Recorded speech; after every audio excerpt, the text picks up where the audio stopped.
قبل 52 عاما تعرف العالم على منتخب قادم من أقصى شمال غرب القارة الإفريقية، أسود الأطلس في المونديال لأول مرة. حطوا الرحال بمدينة ليون المكسيكية. عادت إفريقيا إذن إلى الساحة بعد غياب. زملاء إدريس باموس وضعتهم القرعة في مجموعة صعبة. تعادل المغرب مع بلغاريا وخسر من البيرو وألمانيا الغربية ونجمها جاد مولا بهدف الاثنين.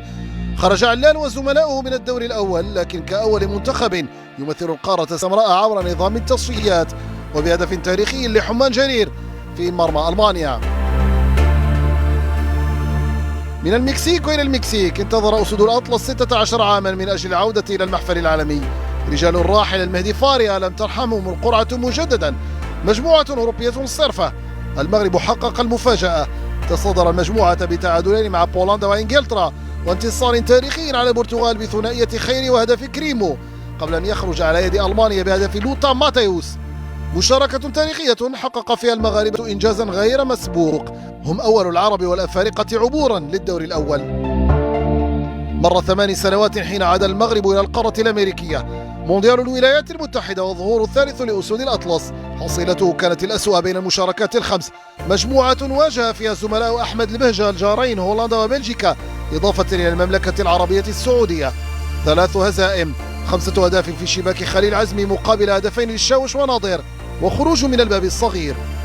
ومن بوابة فرنسا دخل المغاربة كأس العالم من جديد. نسخة 98 كانت متباينة العروض. تعادل منتخب المغرب مع النرويج في مباراة سجل فيها مصطفى حجي وعبد الجليل هدى الملقب بكاماتشو، ثم سقط على يد البرازيل ونجميها رونالدو وريفالدو بثلاثية، قبل أن يهزم زملاء صلاح الدين بصير اسكتلندا بثلاثية للذكرى. وقف المغرب على اعتاب الدور الثاني، لكن هدفا نرويجيا متأخرا في مرمى البرازيل أنهى مقام الراحل أنغي ميشيل ورجاله مبكرا. طال غياب المغاربة عن المحفل العالمي 20 عاما من الانتظار قبل أن يعودوا.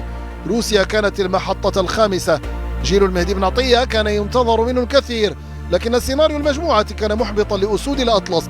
خسارة قاسية من إيران بهدف عكسي متأخر، وسقوط بهدف كريستيانو على يد البرتغال في مباراة افتقد فيها الأسود إلى النجاعة، ثم عرض مقنع أمام إسبانيا، وتعادل كان تلميعا لظهور محتشم خيب آمال الجماهير المغربية